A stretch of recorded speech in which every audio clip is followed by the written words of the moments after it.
दोबारा। Local host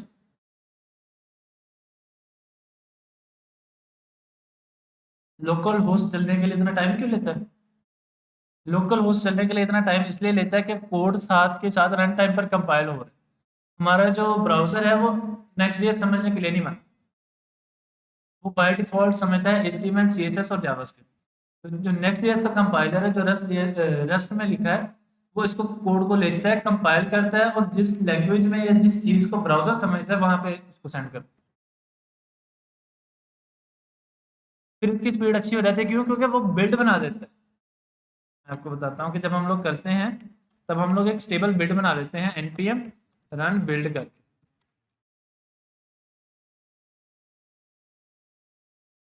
creating an optimized build. अब ये बिल्ड हम लोग डिप्लॉय करते हैं, ये बिल्ड चल रहा होता है वर्सल पे जहाँ पे हम लोग डिप्लॉय करेंगे ये बिल्ड बन के जाएगा। इसको मानेंगे।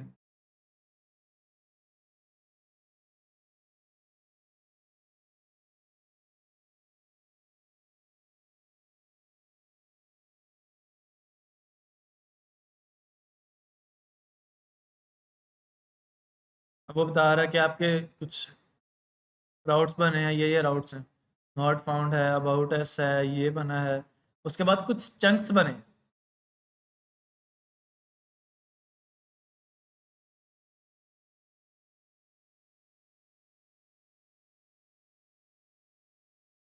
ये सेव हुआ होगा कहीं जाकर, मैं आपको दिखाता हूँ ये सेव कहाँ हुआ होगा। नेक्स्ट जेएस और यहाँ कहीं सेव होना चाहिए। हाँ, कैशे ये chunks, नहीं।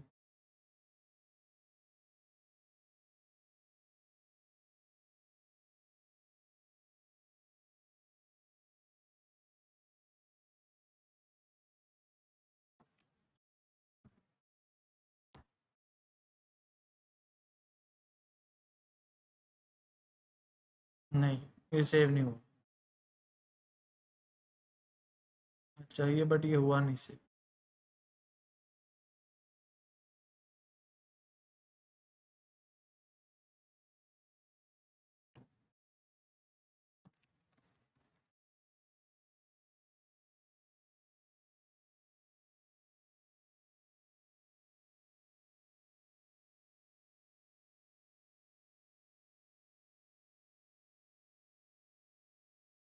कंपाइल हो। अच्छा, हम लोग कंपोनेंट्स पढ़ रहे थे। कंपोनेंट्स में एक क्वेश्चन आया था कि कंपोनेंट्स जब हम लोगों ने बनाए, कंपोनेंट्स हम लोगों ने बना के देखा कि अगर हम लोग कंपोनेंट्स बनाना चाह रहे हैं जो हमारे पूरे अक्रॉस एप्लीकेशन सेम सेम जगह पर है, तो वो कंपोनेंट बना के फिर हम लोग लेआउट में कॉल कर लेते हैं। नैपबार है, तो नैपबार हम लोग जैसे मैंने तो अभी पेजेस में किए हुए हैं ना, हर पेज में जाके इंपोर्ट कर रहा हूँ, तो पेज में इंपोर्ट नहीं करता, फिर हम लोग नैपबार में इंपोर्ट कर लेते हैं। तो लेआउट डॉट टीएसएक्स में इंपोर्ट कर लेते हैं। अब लेआउट डॉट टीएसएक्स में कैसे कब इंपोर्ट करना है? एक तो हमारा जो कंपोनेंट है all across the pages same होना चाहिए, और दूसरा जहां वो शो हो रहा है जो उसकी पोजीशन है वो भी सेम होनी चाहिए। जैसे नैप बार है वो हमेशा टॉप पर ही शो होता है, या अगर किसी एप्लीकेशन को डैशबोर्ड बना रहे हैं तो उसका एक साइड बार है वो साइड पर ही शो होगा।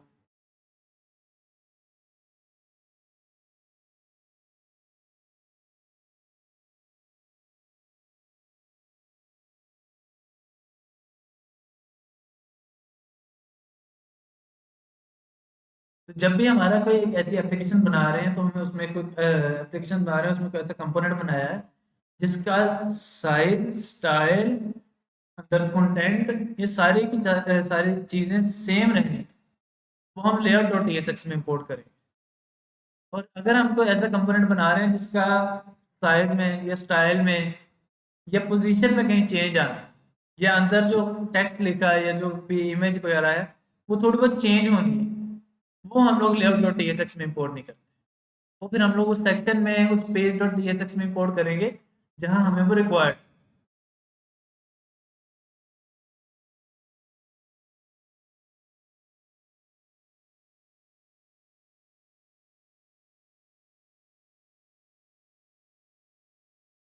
दोबारा। सही है।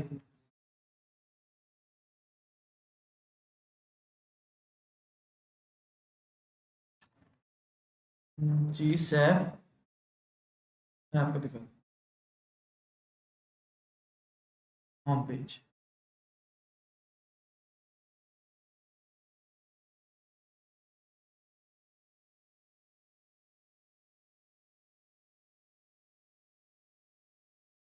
ये कह रहे हैं लेफ्ट टू राइट स्क्रॉल हो रहा है।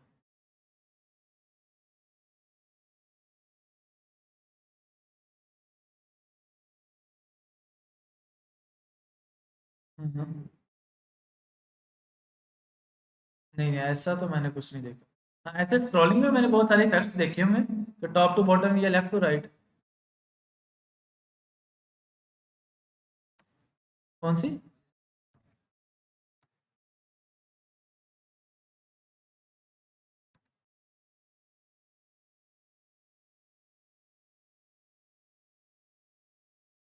जी।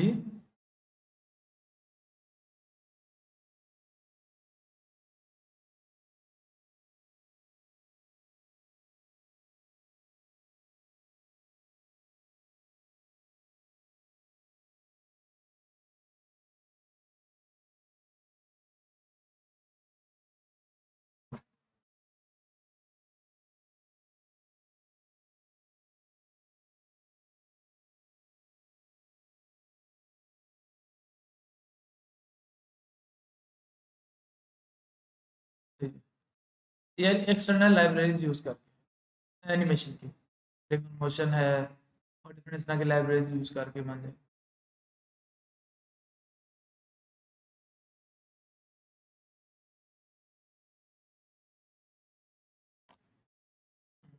मैं आपको दिखाता हूँ।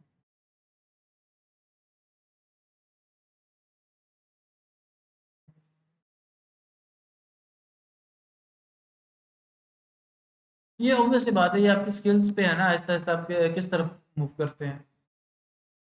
यहाँ पे अगर मैं आपको दिखाऊँ, प्रॉपर पेज एनिमेशंस बनी हुई हों।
अगर ये टॉप टू बॉटम बन रहा है तो फिर आप लेफ्ट टू राइट भी बना रहे हैं।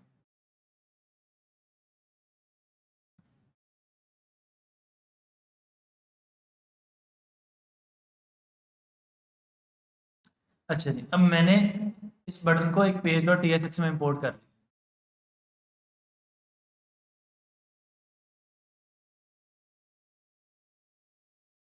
लेआउट डॉट टीएसएक्स, पेज डॉट टीएसएक्स, उसके अंदर मैं एक हीरो सेक्शन बना लेता हूँ। ये रहा हमारा हीरो सेक्शन। अच्छा, इस हीरो सेक्शन के अंदर यहाँ पर हमारा बटन शो हो रहा है। हम्म,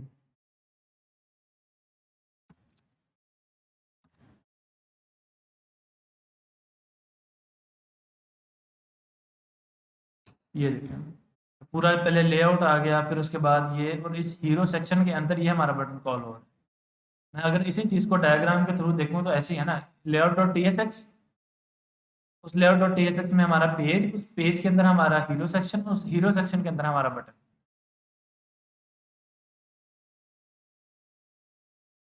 इसी तरह उसके बाद फिर एक और सेक्शन, जैसे कॉन्टेक्ट सेक्शन, और उस कॉन्टेक्ट सेक्शन में हमारा बटन आ रहा है यहाँ। अच्छा, अब सबसे पेरेंट एलिमेंट तो ये होगा, ये पेरेंट फाइल ये हो गई। उसके बाद पेरेंट फाइल हुई page dot T S x. फिर पेरेंट फाइल बनी जो हीरो सेक्शन की फाइल होगी। अगर हम लोग हीरो सेक्शन उसी पेज के अंदर बना रहे हैं तो वहीं पर, अगर हम लोगों ने हीरो सेक्शन के लिए अलग से कोई कंपोनेंट या सेक्शन बनाया हुआ है तो वो अलग से डिफाइन होगा। अच्छा, इसी तरह उसके अंदर ये बटन आ, मतलब अब इस बटन का जो पेरेंट एलिमेंट बनेगा, पेरेंट कंपोनेंट बनेगा, वो होगा ये हीरो सेक्शन। हीरो सेक्शन का पेरेंट बनेगा पेज, पेज का जो पेरेंट बनेगा वो बनेगा टीएस, सॉरी लेआउट। इसी तरह यहाँ पर पेज तक तो सेम है, पेज के बाद कॉन्टेक्ट सेक्शन, और उसके बाद कॉन्टेक्ट सेक्शन में भी हम लोग मल्टीपल बना सकते हैं। कि फॉर एग्जांपल मैं कहूँ कॉन्टेक्ट सेक्शन, उसमें टेक्स्ट एरिया, टेक्स्ट एरिया के अंदर बटन। तो ये हमारी पूरी हायरार्की बनती है एप्लीकेशन। सबसे पहले layout dot T S x, page dot T S x, और उसके अंदर सेक्शन, सेक्शन के अंदर हमारे कंपोनेंट्स।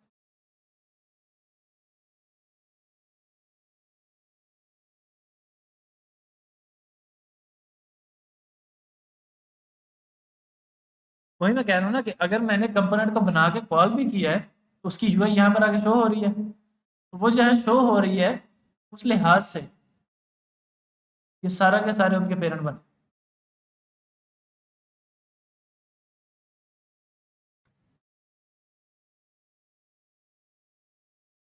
ऐसे ही इसका मतलब है कि इस हीरो सेक्शन में चिल्ड्रन कंपोनेंट बनेगा, वो ये बटन बनेगा। तो अब हमने एक कंसेप्ट डिस्कस करना है कि अगर मुझे एक कंपोनेंट बनाना है और उस कंपोनेंट को डिफरेंट प्लेसेस पर यूज करना है और डिफरेंट टेक्स्ट के साथ या डिफरेंट स्टाइलिंग के साथ यूज करना है, तो वो मैं कैसे कर सकता हूँ? डिफरेंट टेक्स्ट के साथ क्यों यूज करना है? जस्ट लाइक ये बटन है, यहाँ पर क्या है, get a quote, get estimate,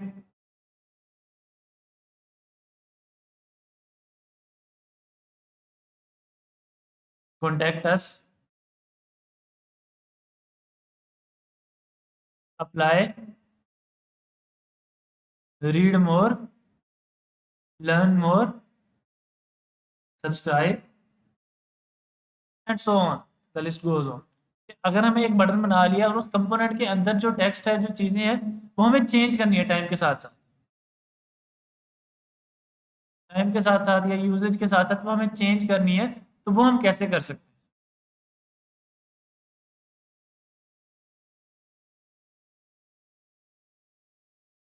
अच्छा, चेंज करने के लिए सबसे पहले तो हमें ये देखना पड़ेगा कि हम उसमें डाटा कहाँ से पास करें। डाटा तो हमें कहीं ना कहीं पास करना है, तो वो डाटा हम लोग कहाँ से पास करें कि हमारा जो कंपोनेंट है वो डाटा रिसीव कर सके इजीली। तो जहाँ हम लोग उस फंक्शन को, उस बटन को कॉल कर रहे हैं, या वहीं उसकी यूआई शो हो रही है, तो हमें वहीं उसका डाटा सेंड करें।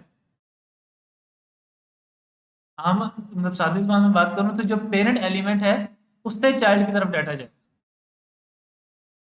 मैं यहाँ पे एरो भी बना देता हूँ, parent to child. Parent component के अंदर जहाँ हमने एलिमेंट को कॉल किया हुआ है, उस एलिमेंट के थ्रू हम लोग डाटा सेंड करें। फॉर एग्जाम्पल, अब मैंने इस पेज के अंदर दो कंपोनेंट कॉल किए हैं, नैव बार और बटन। मतलब अब इस बटन का जो पेरेंट एलिमेंट है वो ये पेज हुआ, होम पेज है, जो भी हम लोग पेज बनाते हैं। अच्छा, अब इसके अंदर मुझे वो डाटा पास करना है। वो मैं डाटा कैसे पास करूंगा? वो डाटा पास करने के लिए टाइपस्क्रिप्ट या नेक्स्ट.जेएस हमें एक टूल प्रोवाइड करता है जिसका नाम है प्रॉप्स या प्रॉपर्टीज। फुल फॉर्म प्रॉपर्टीज या प्रॉप्स जिनको हम बोलते हैं।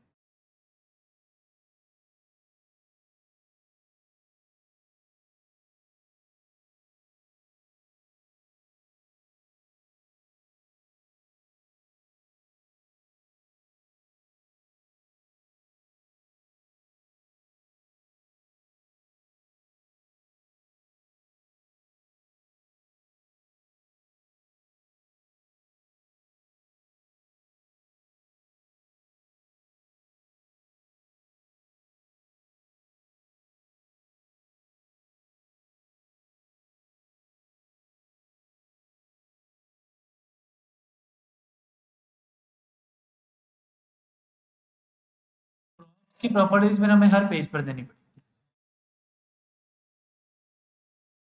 12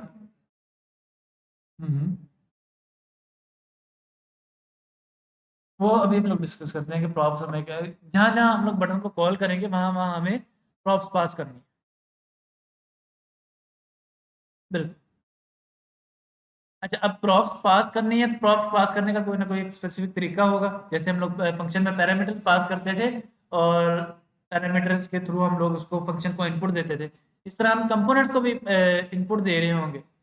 तो कंपोनेंट को इनपुट देने के लिए जहाँ हम लोग कंपोनेंट को कॉल कर रहे हैं वहीं से उसको डाटा सेंड करेंगे। सेम लाइक फंक्शन, जहाँ फंक्शन को कॉल करते थे वहीं पर आर्ग्यूमेंट्स देते थे, यहाँ पर हम लोग प्रॉप्स पास करेंगे। अच्छा, प्रॉप्स पास करने के लिए हमें जो सिंटैक्स फॉलो करना है वो सेम सिंटैक्स होगा जो हम लोग एट्रीब्यूट्स देते वक्त फॉलो करते हैं।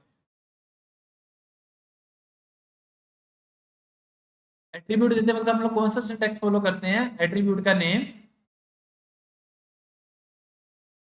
Is equal to inverted comma में वैल्यू।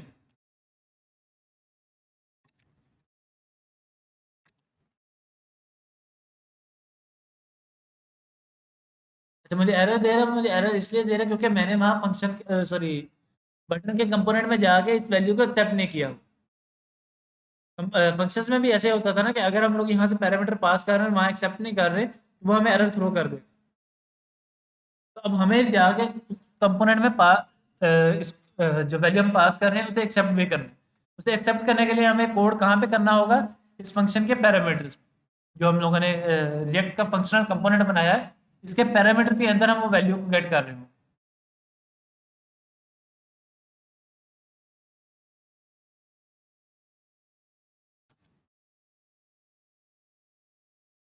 अच्छा, ऑब्जेक्ट डिस्ट्रक्चरिंग।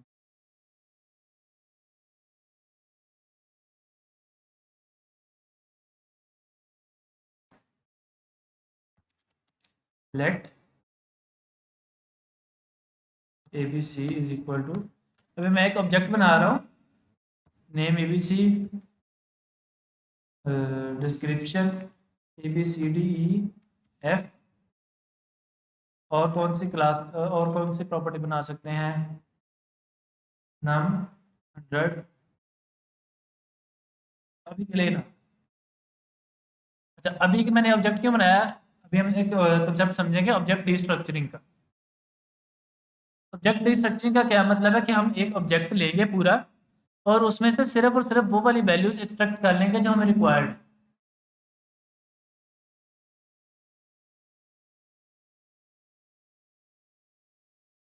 मैं एक नया ऑब्जेक्ट बनाऊंगा, लेट def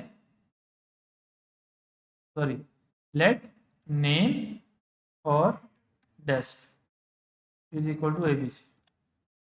अब मैं क्या कर रहा हूँ, उसको मैंने एक कमांड दी है कि abc के अंदर जो नेम और डिस्क्रिप्शन है वो निकालो और नेम और डिस्क्रिप्शन के नाम से दो नए वेरिएबल बनाओ और उसमें सेव करो। इसको भी रिमूव करो। ऑब्जेक्ट बनाया जिसमें तीन प्रॉपर्टीज थी, नेम, डिस्क्रिप्शन, नंबर।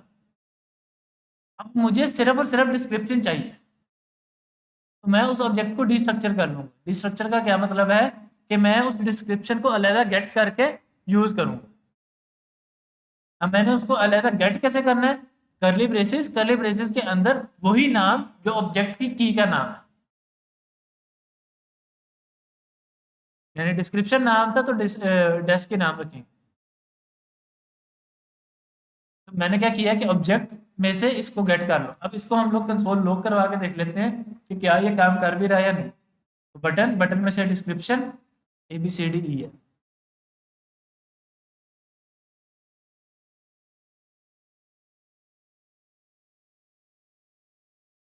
बेसिकली हम क्या कर रहे हैं कि ऑब्जेक्ट के अंदर से एक प्रॉपर्टी निकाल के एक अलग वेरिएबल में सेव करवा रहे हैं। अब इसकी डाटा टाइप कैसे डिफाइन करेंगे? ऑब्जेक्ट बना के डेस्क और स्ट्रिंग।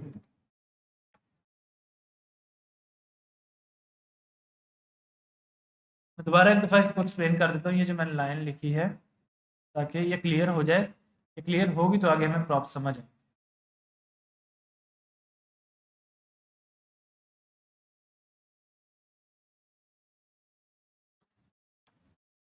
एक ऑब्जेक्ट बनाया जिसके अंदर मल्टीपल हमारे पास कीज थी। अब मुझे पूरा का पूरा ऑब्जेक्ट रिक्वायर्ड नहीं था। फॉर एग्जांपल काम कर लेते हैं कि हमारे पास एक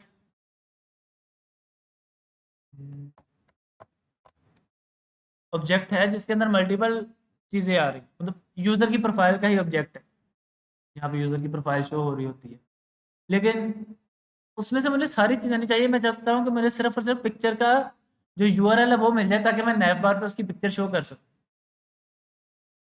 नैव बार वाले जो हमारी फाइल है उसमें सिर्फ यूआरएल आ जाए, बाकी सारा ऑब्जेक्ट दूसरी फाइल में रहे। मैं क्या करूँगा कि उस फाइल में सिर्फ और सिर्फ एक वेरिएबल बनाऊंगा और उतना ही हिस्सा उसमें इंपोर्ट करूँ, ताकि हमारी एप्लीकेशन पे लोड ना पड़े दो दो दफ़ा डाटा लोड करने।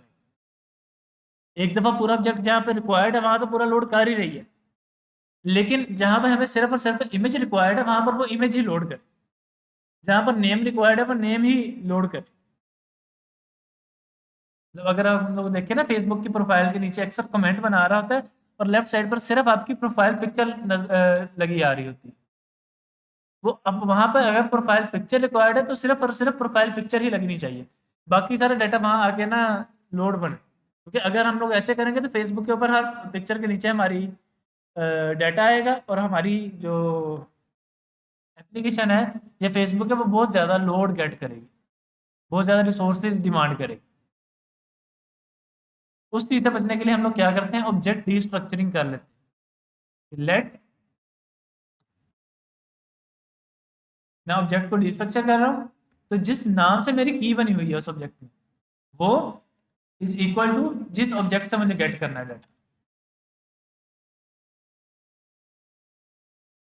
अच्छा, अब इसको हम लोग कंसोल लॉग करवा के देख लेते हैं और ये दोबारा प्रिंट हो गया। अब इसकी जगह हम लोग ले लेते हैं नंबर।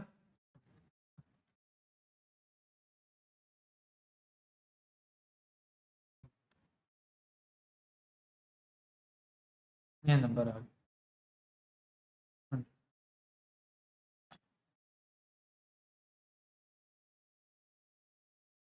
दोबारा।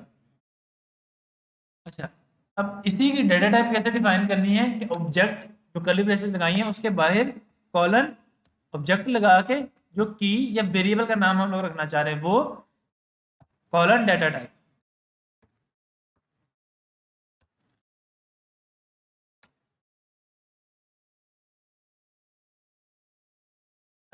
यह जरूरी नहीं है, लेकिन जब हम लोग प्रॉप्स कर रहे होंगे तब तो हमें ये डिफाइन करना पड़ेगा ना,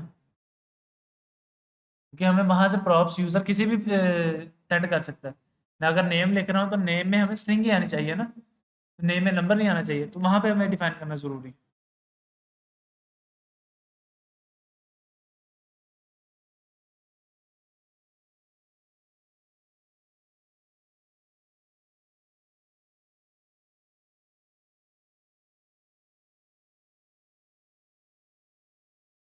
फिर हमें डाटा टाइप डिफाइन करने की जरूरत ही नहीं।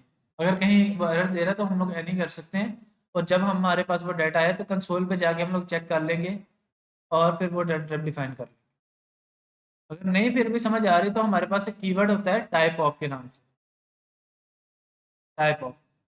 ये हम उसकी डाटा टाइप प्रिंट कर देंगे। बटन डिस्क्रिप्शन उसकी डाटा टाइप है नंबर। और इसी तरह अगर मैं इस नम को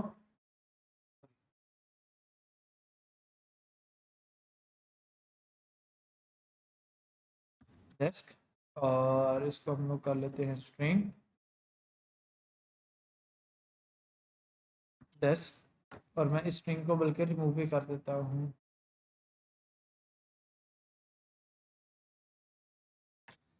बटन डेस्क स्ट्रिंग, यहाँ से पता चल जाता है उसकी डेटा टाइप क्या है। बिल्कुल। बाद हम लोगों ने एक डेटा टाइप पढ़ी थी, ऑप्शनल टाइप कह सकते हैं या और टाइप के साथ। वो डाटा टाइप थी const data type is equal colon number या स्ट्रिंग। अब या तो ये नंबर हो सकता है या ये स्ट्रिंग हो सकता है।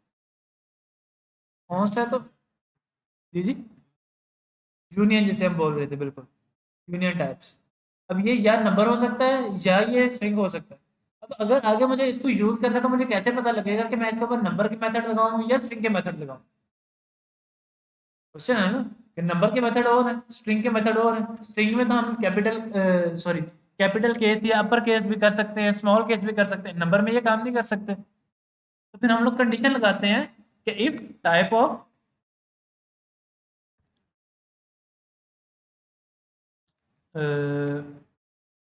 Data type is equal to number है, सॉरी, तो ये वाला कोड चलाओ, अदरवाइज दूसरा कोड चलाओ।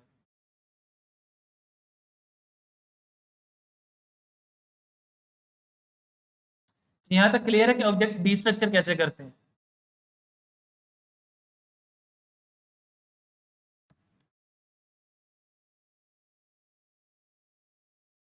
जब मैं दोबारा यहाँ से वैल्यू पास कर रहा हूँ, एट्रीब्यूट नेम वैल्यू,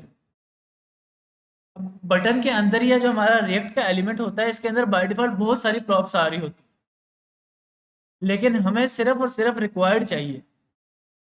रिक्वायर्ड चाहिए तो इसका मतलब है कि हमें डी स्ट्रक्चर करनी पड़ेगी। डी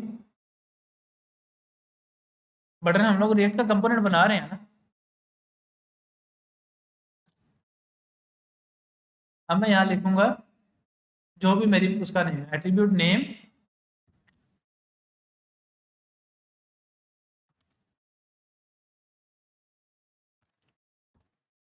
उसकी डेटा टाइप स्ट्रिंग। अच्छा, अब ये तो हमारे पास आ गया एट्रीब्यूट का नेम है, इसको कंसोल लॉग करवा देता हूँ ताकि हमें पता लग जाए। एट्रीब्यूट नेम वैल्यू वैल्यू, ठीक है। अब मैं अबाउट अस पेज पे जाता हूँ, देखते हैं वो क्या कहता है। अबाउट अस पेज में गए, नैवबार, नैवबार के नीचे यहाँ पे हम लोग कॉल कर लेते हैं बटन। बटन की तरह ये रहा जी हमारा बटन। बटन में हम वैल्यू पास कर देते हैं जी एट्रीब्यूट नेम और अबाउट अस।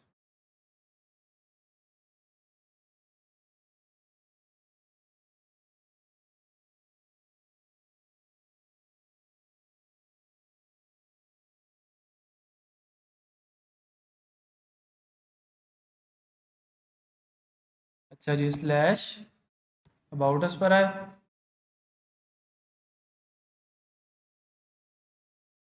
अबाउट अस वाला पेज रेंडर हुआ, वहां पर हमने बटन कॉल किया था, बटन को कॉल गई, और बटन कॉल गई तो ये वाली फाइल एग्जीक्यूट हुई button dot E S x, और ये हमारे पास कंसोल चल गई अबाउट अस। पहले होम पेज पे थे तो ये वैल्यू चल रहा था, अबाउट अस पेज पर आए तो अबाउट अस वाला चल जाए। मैं अगर इस पेज को रिफ्रेश भी करता हूँ तो दोबारा से अबाउट अस ही आया, वैल्यू वाला बटन नहीं चला। तो जिस फाइल में रह के हम लोग, जिस पेरेंट फाइल में रह के कंपोनेंट को कॉल कर रहे हैं, उसी पेरेंट फाइल से उसमें एट्रीब्यूट्स पास हो रहे हैं, और वही वाला कंपोनेंट उसी वक्त कॉल हो रहा है। अब ये नहीं कि हमने कंपोनेंट बना लिया तो एक दफ़ा कंपोनेंट बनाया और छः की छः दफ़ा कॉल हो जाए, तो उतनी ही दफ़ा कॉल होगा जितनी दफ़ा उसको यूज़ कर किया है उस स्पेसिफिक एलिमेंट में या उस स्पेसिफिक पेज में जो इस वक्त स्क्रीन पर रेंडर हो।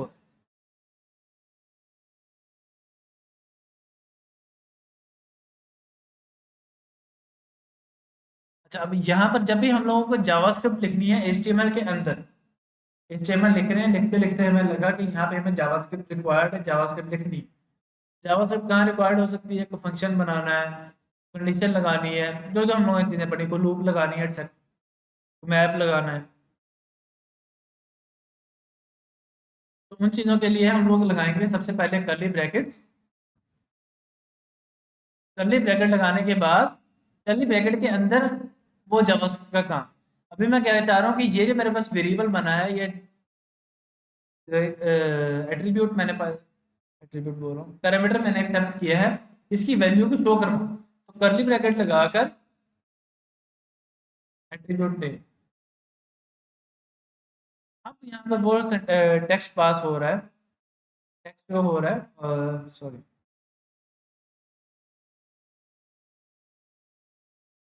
जो हमने पेज डॉट टीएसएक्स में किया अबाउट यहाँ पे अबाउट अस है, मैं लिख देता हूँ about us page, save about us page, ये रहा अबाउट अस पेज।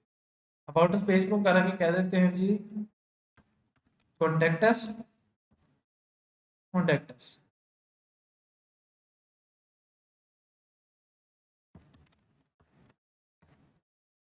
ऐसे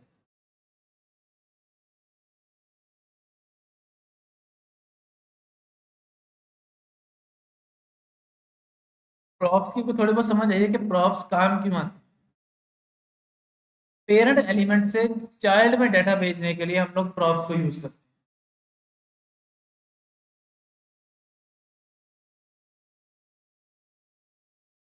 जैसे हम लोगों ने इस पूरे पेज से, ये पेज पेरेंट एलिमेंट था, इसका चाइल्ड एलिमेंट था,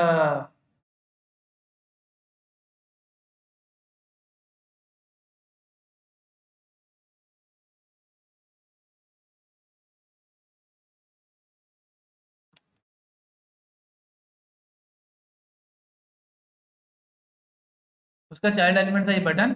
उस बटन के अंदर जो हम लोग डाटा पास कर रहे थे थ्रू प्रॉप्स, वो यहाँ पे हमें शो हो। अब वो शो यहाँ पे क्यों हो रहा है, वो हम लोगों ने यहाँ पे शो कर दिया तो यहाँ पे शो हो जाए। अगर मैं कहूँ कि भाई मुझे मजीद प्रॉप्स भेजनी है, तो मैं मजीद प्रॉप भेज सकता हूँ। तो क्या प्रॉप भेजूंगा, फॉर एग्जाम्पल मैं एक प्रॉप भेज देता हूँ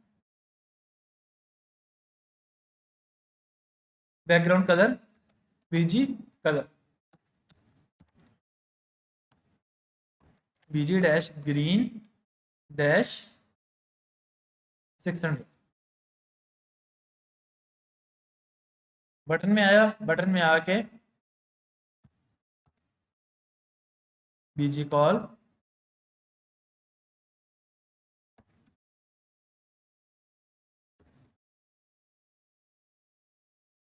स्ट्रिंग। अब इस स्ट्रिंग को सबसे पहले हम लोग क्या करते हैं, स्ट्रिंग कंकैटिनेशन हम लोगों ने पढ़ी थी। स्ट्रिंग कंकैटिनेशन कहाँ पढ़ी थी, टाइपस्क्रिप्ट में या जावास्क्रिप्ट में। जब भी जावास्क्रिप्ट या टाइपस्क्रिप्ट लिखनी है, कर्ली ब्रेसेस के अंदर प्लस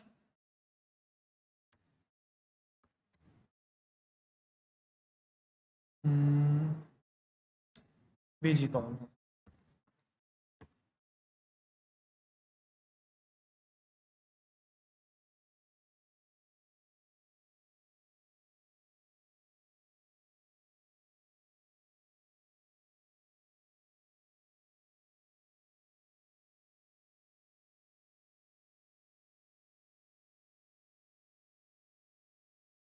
मैंने क्या किया है कि बटन के अंदर से दो प्रॉप्स पास कर, एक बटन के अंदर जो टेक्स्ट शो करवाना है, दूसरा बटन के अंदर जो मुझे कलर करना है, वो मैं पास कर रहा हूँ और उसको यूज कर रहा हूँ। तो बटन के अंदर टेक्स्ट शो करवाना है, तो जहाँ टेक्स्ट शो करवाते हैं वहां पे मैंने कर्ली ब्रेसेस लगा के वो वैल्यू लिख दी, और जहां पर हमें कलर की क्लासेस होती है वहां पर हमने ऐड करके कलर लिख दिया। अब इसका कोई यूज केस देख लेते हैं।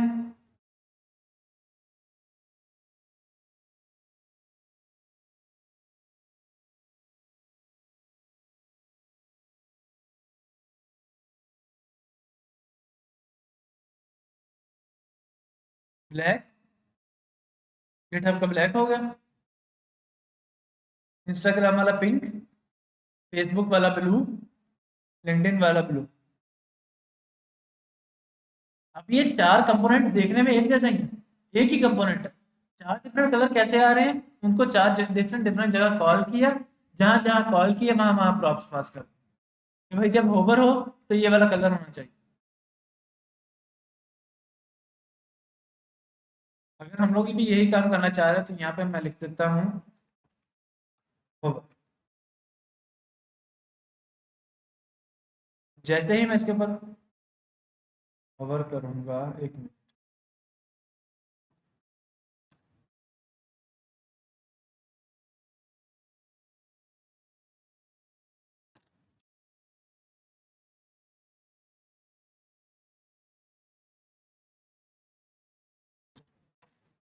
जी जी, होवर का कलर भी डिफाइन करेंगे, वही मैं करना है।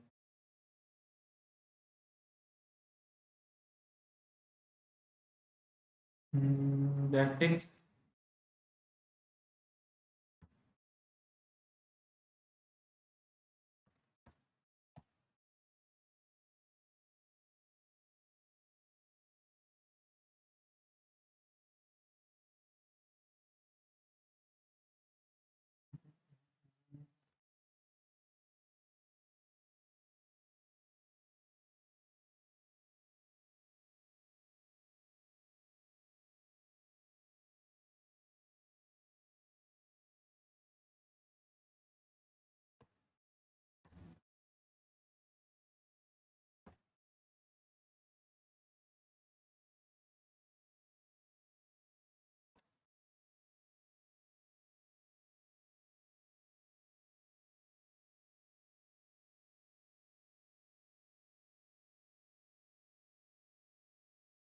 जी जी, वहां पर मैं देख लेता हूँ कि वहां पर क्या एरर आ रहा है। Dollar symbol.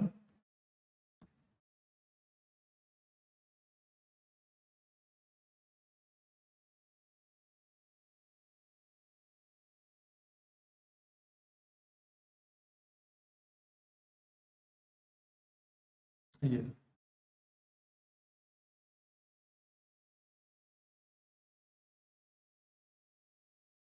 Ji ji, code.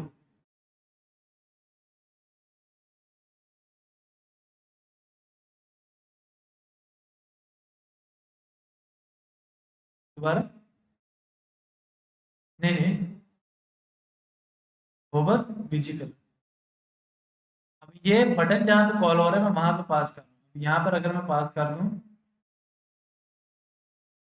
Busy call dash is equal to BG dash red dash 500 और होम पर जाएं।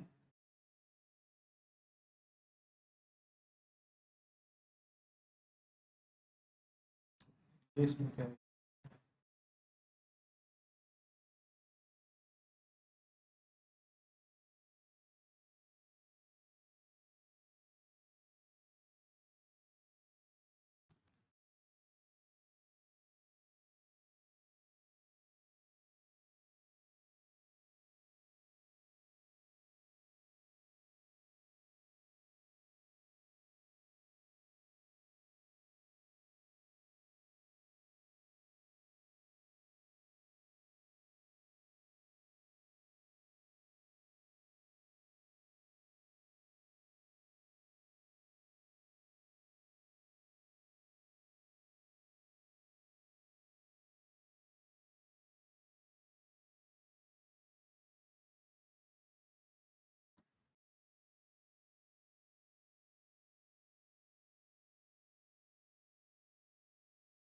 Green red.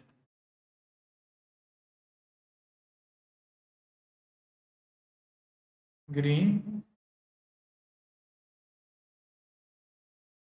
रेड।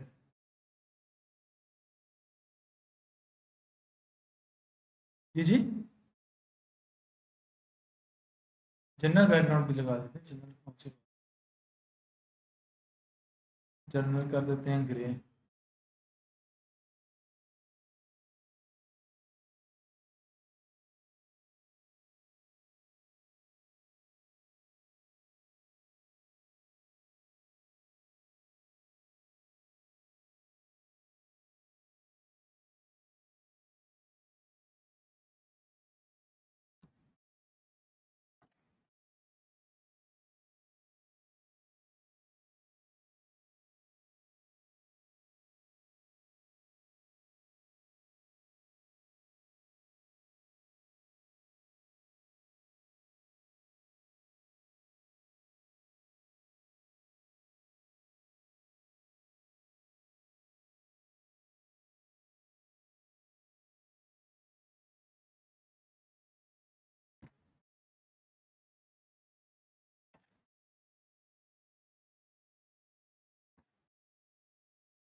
अच्छा, प्रॉम्प्ट में हम लोग अब क्या क्या पास कर सकते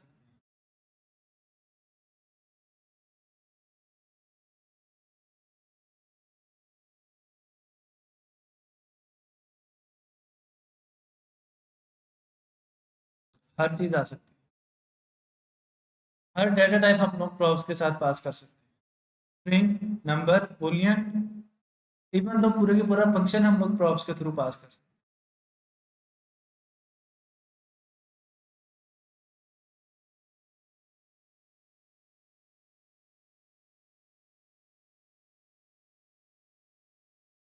प्रॉप्स यूज़ कहाँ कहाँ होंगी, जहाँ पर हमें लगेगा कि दो तीन चार पांच चेंजेस के साथ, दो तीन चार पांच प्रॉप्स के साथ हमारा ये कंपोनेंट रीयूजेबल, वरना फिर हम दो कंपोनेंट बना लेते हैं। अगर पांच या पांच से ज़्यादा कोई आ जाए चेंजेस, फिर हम लोग एक नया कंपोनेंट बना लेते हैं।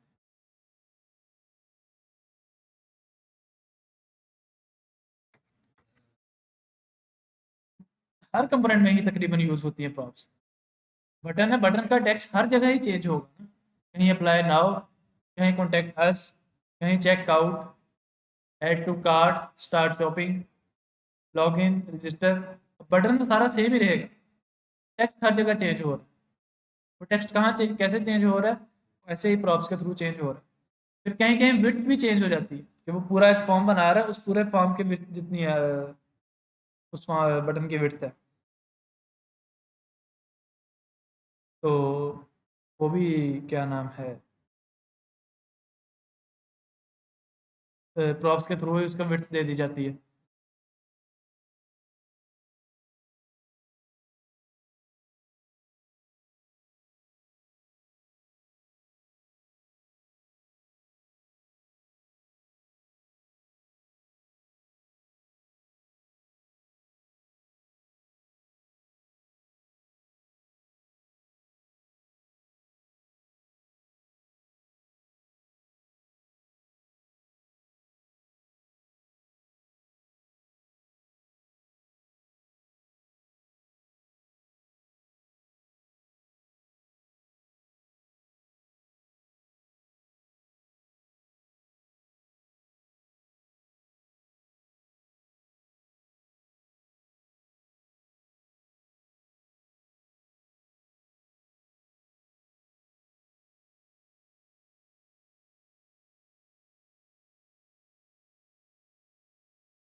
दोबारा।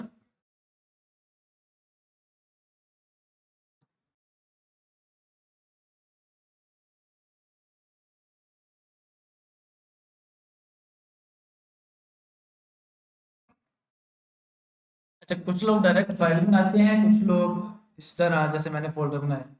फोल्डर बनाने से फ़ायदा ये होता है कि हमारे पास एक तो चीज़ें थोड़ी सी रिकग्नाइजेबल रहती हैं, दूसरा ये कि बाज़ औक़ात हमें मल्टीपल फाइल्स बनानी पड़ती हैं। आगे जाके हम लोग पढ़ेंगे एक कंसेप्ट कस्टम हुक्स का, हुक्स का। नेक्स्ट लेक्चर में हम लोग हुक पढ़ेंगे यूज स्टेट, हमारा नेक्स्ट क्लास का टॉपिक भी होगा यूज स्टेट हुक है। इसी तरह कुछ हुक्स हमें बनी बनाई मिलती हैं, जैसे यूज स्टेट है, यूज रिड्यूसर है, यूज इफेक्ट है, यूज रेफ है, यूज मेमो है। इस तरह कुछ एपी हुक्स हमें रिएक्ट की तरफ से बनी बनाई मिलती हैं, कुछ हम लोग कस्टम बिल्ड करते हैं। तो जो हम लोग कस्टम बिल्ड करते हैं, फिर वो हम इसी के साथ ही बिल्ड कर लेते हैं, like use button dot T S X, use add product dot T S X. वो जो भी हमारा कंपोनेंट का नेम है, उसी के नाम के साथ हम लोग यूज लगाकर और dot T S x.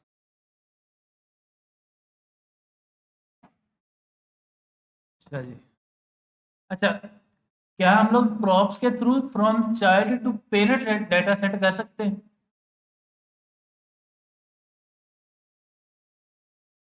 Child to parent मतलब जैसे पहले हम लोग हीरो सेक्शन पेरेंट था, बटन में ट्रांसफर कर रहे थे, parent to child.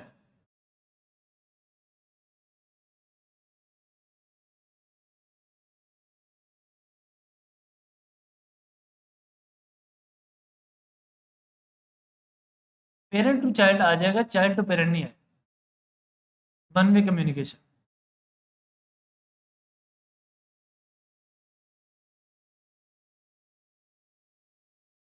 Parent parent से चाइल्ड में, चाइल्ड से पेरेंट में डाटा नहीं जाता। वो या हमें वेरिएबल वगैरह किसी ना किसी तरह एक्सपोर्ट करना पड़ेगा या कुछ और डिफरेंट तरीके हैं। स्टेट मैनेजमेंट लाइब्रेरी जब हम लोग पढ़ेंगे ना, तब हमें अंदाजा होगा कि why we need state management library.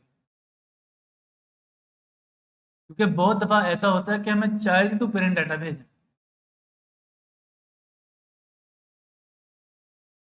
वहां पर हमें जो काम आती है वो स्टेट मैनेजमेंट लाइब्रेरी आती है। फॉर एग्जाम्पल रिडक्स है, जस्टनैड है, मोबेक्स है, डिफरेंट डिफरेंट है।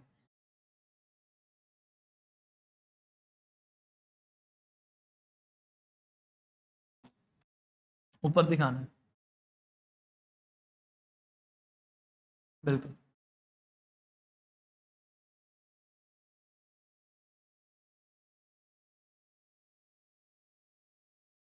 एक पेज है या एक बटन है ऐड टू कार्ट का, मतलब बटन के एक कंपोनेंट बना लिया, फिर मैंने उसके ऊपर एक फंक्शनैलिटी लगा दी ऐड टू कार्ट की। हाँ, अब मैंने उस बटन के ऊपर जब क्लिक किया ऐड टू कार्ट, वो डाटा तो मेरा उस बटन के थ्रू हो गया, कार्ट में सेव हो गया, लेकिन क्या वो कंपोनेंट पूरे के पूरे पेज को रेंडर कर सकता है? नहीं कर सकता, जो कार्ट वाला है। तो फिर हमें वो डाटा रिडक्स में स्टोर करवाना पड़ता है, किसी ना किसी रिडक्स स्टेट मैनेजमेंट लाइब्रेरी में स्टोर करवाना पड़ता है, ताकि इजीली वो डाटा हम लोग यूज़ कर सके, गेट कर सके। हाँ, वहीं से फिर कार्ड का पर 1 2 आता है और ये सारी चीज़। यही तो मसला है, हम लोग स्टेट्स बनाएंगे वो किसी ना किसी फाइल में बनेगी। अब उस फाइल को पेरेंट फाइल के साथ कैसे लिंक करें? स्टेट तो मैं बना दूंगा इसी बटन डॉट टी में। अब इसको पूरे के पूरे पेज के साथ ऊपर कैसे भेजें? हाँ, प्रॉप्स में हम लोग स्टेट पेरेंट टू चाइल्ड भेज सकते हैं, चाइल्ड टू पेरेंट नहीं भेज सकते। रिडक्स का इस्तेमाल करेंगे, रिडक्स टूलकिट पढ़ेंगे हम। अच्छा, एक क्वेश्चन आया था।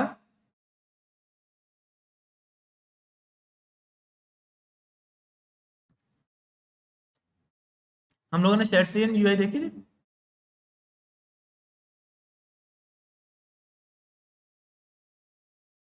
हम्म, यूज भी कर लेते।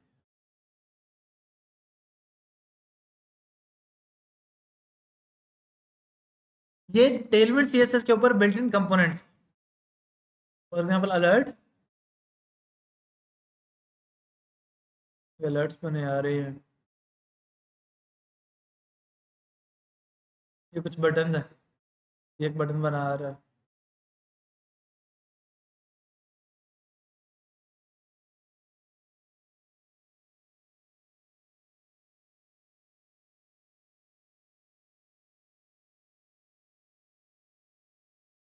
कैलेंडर है, सो जितने भी हमें कंपोनेंट चाहिए। टॉगल है, टोस्ट है, add to calendar.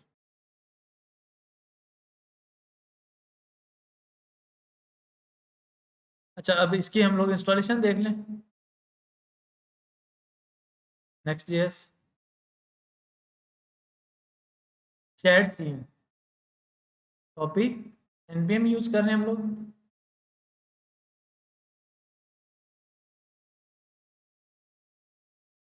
NPX init, NPX shadcn. अच्छा, बाय डिफॉल्ट जो जो वैल्यूज आ रही है मैं उसको कर सेल, यस।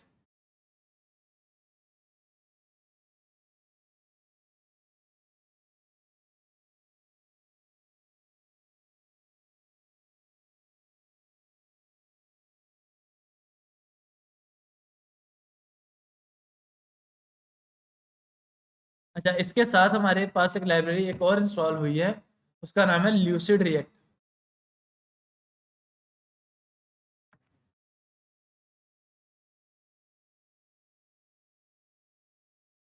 उसमें से हम लोग आइकन्स यूज करेंगे। ये डिफरेंट डिफरेंट आइकन्स बने आ रहे हैं।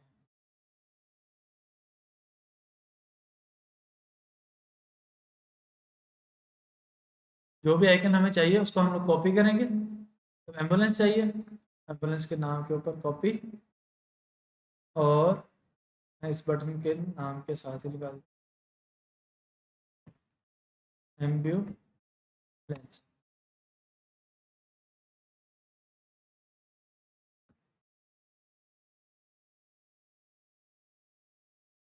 कंपोनेंट डॉट जेसन बनाएगी और टीएस कॉन्फ़िग में थोड़ी बहुत चेंजेस करेंगे। टर्मिनल जिस लोकेशन पे हमारा प्रोजेक्ट पड़ा है।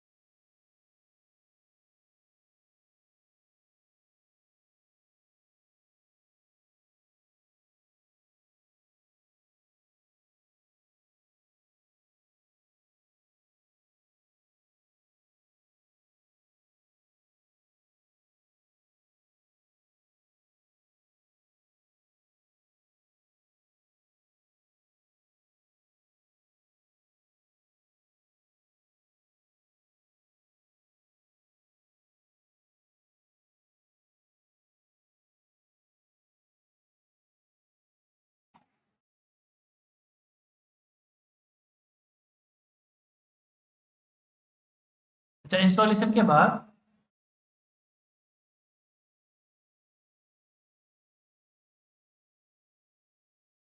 हम लोग कोई भी एक देख लेते हैं, फॉर एग्जांपल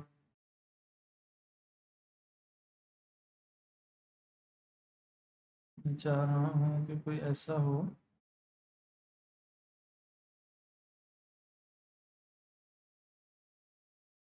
बटन। तो जो भी हम कंपोनेंट यूज करना चाह रहे हैं उसकी एक कमांड मिलेगी हमें, npx shared cn @latest add button. हमने उस बटन के ऊपर क्लिक किया, npm उसी लोकेशन पर जाके कमांड चला।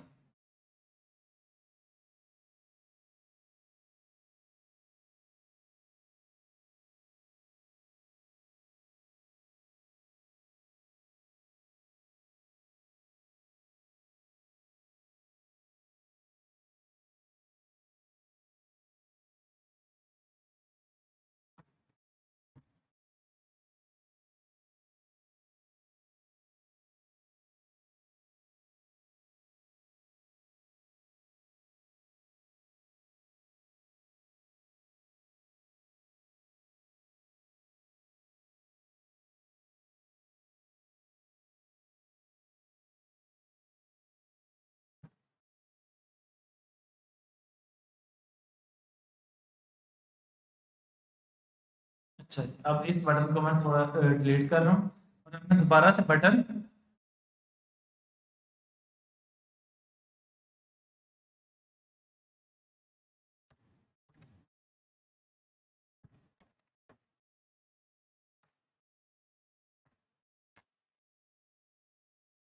ओके।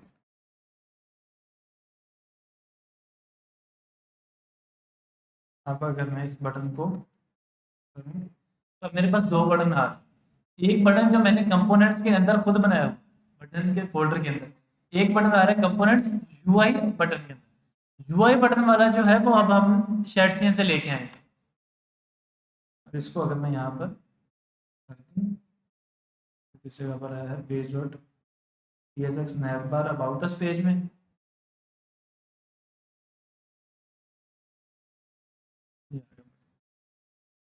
अब इस बटन को हम लोग थोड़ा सा डिजाइन कर लेते हैं। हाँ, कोड भी इसका कंपोनेंट में मिले।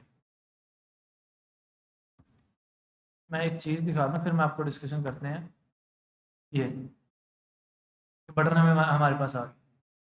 अच्छा, अब यही वाला बटन हम लोग या यही वाली लाइब्रेरी क्यों इंस्टॉल की है उसके पहले, button UI button dot TS, ये हमारे पास उसका कोड आ गया सारा का सारा।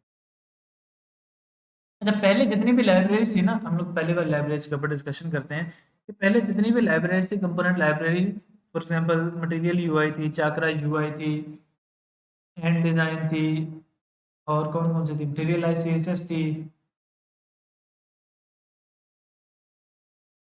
एंड सो ऑन, और भी काफ़ी सारी थी। मेरे माइंड में भी नहीं आ रही, काफ़ी सारी लाइब्रेरीज हम लोग यूज़ करते थे। अच्छा, जब भी हम लोग को लाइब्रेरी इंस्टॉल करते हैं, हम लोगों ने टाइप सी में पढ़ा कि जब भी हम लोग कोई लाइब्रेरी इंस्टॉल करते हैं, वो लाइब्रेरी इंस्टॉल होती है हमारी नोड मॉड्यूल्स। तो जब भी हम लोग इनमें से कुछ चाकरा में से कोई मटेरियल मटेरियल यूआई में से, एमयूआई में से, एक्सेट्रा, इनमें से कोई भी लाइब्रेरी इंस्टॉल करते थे, वो सारे के सारे कंपोनेंट्स उठाता था, लाकर नोड मॉड्यूल्स में। सारे के सारे का मतलब बटन, नैव बार, हीरो से मतलब बटन, नैव बार, फूटर, ब्रेड क्रम्स, और उसके अलावा स्लाइडर, फॉर्म्स, एक्सेट्रा, जो जो उसके पास कंपोनेंट्स बने हुए थे, वो सारे के सारे उठा के हमारे नोड मॉड्यूल्स में रख देता था। वो चाहे हमारी एप्लीकेशन में यूज हो रहे हैं या नहीं हो रहे। इससे ये होता था कि हमारी एप्लीकेशन का जो बंडल था वो बहुत बढ़ जाता था। उस चीज से बचने के लिए फिर हम लोगों ने एक लाइब्रेरी बनाई जो नोड मॉड्यूल से बाहर है। तो नोड मॉड्यूल से बाहर लेके आए, तो नोड मॉड्यूल से बाहर लाने का क्या मतलब है कि नोड मॉड्यूल से बाहर सारे के सारे कंपोनेंट्स आ गए। नोड मॉड्यूल से बाहर कंपोनेंट्स, कंपोनेंट के अंदर यूआई, यूआई के अंदर ही। अब बात फिर वहीं की वही थी कि अगर इतना कोड है, वो चाहे नोड मॉड्यूल में पड़ा हो चाहे बाहर पड़ा हो, कोड का साइज तो कोड का साइज ही है। तो कोई ना कोई ऐसा काम करना था कि हमें उस कोड को सिर्फ और सिर्फ उतना ही यूज करें जितना रिक्वायर्ड।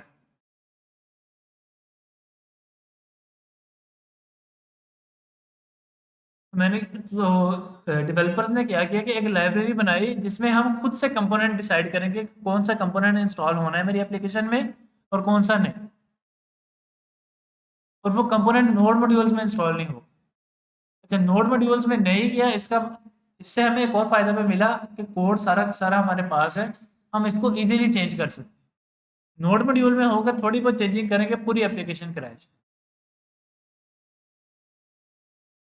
बूटस्ट्रैप इसलिए अब फेल हो गई, इसलिए नहीं चल रही, इसलिए अब टेलमेंट आ गई है। क्यों? क्योंकि टेलमेंट में इतनी ज़्यादा कस्टमाइजेशन हम लोग कर सकते हैं जितनी बूटस्ट्रैप में कभी नहीं कर सकते। कर सकते हैं, सारा कुछ कर सकते हैं। डिफॉल्ट है बीजी प्राइमरी, बीजी में कर देता हूँ रेड डैश 500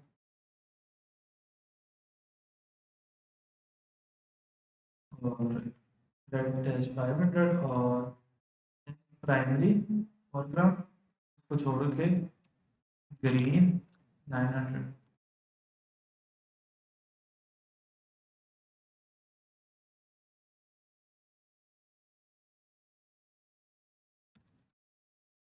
पैरेट पैरेट से शेड।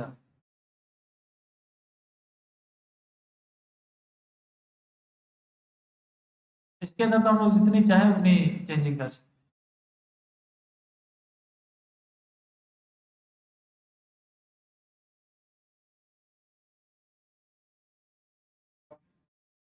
प्रॉप्स भी इस्तेमाल करेंगे, सारा कुछ वैसे ही।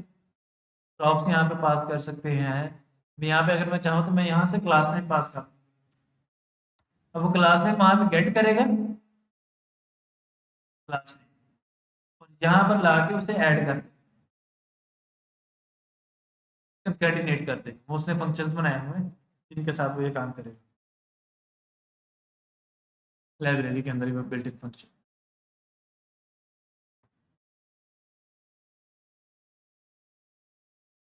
ये रहा टेलमेंट मर्ज का। टेलमेंट मर्ज की उसने लाइब्रेरी यूज़ की है ऑटोमेटिकली, और टेल मर्ज क्लासेस और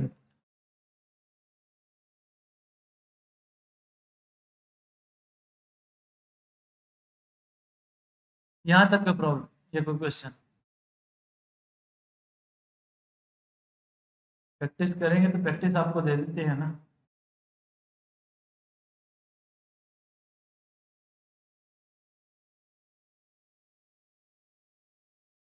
क्वेश्चन से मतलब था कि हम लोगों ने इतना तो देख लिया ना कि हम लोग चैट सीएन तक क्यों आए, चैट सीएन ही क्यों यूज़ किए। मैं आप लोगों को एक वीडियो भी शेयर कर दूंगा, तकरीबन 1 घंटे की, उसमें सारी स्टोरी बताई हुई है बैकग्राउंड से लेके अब तक।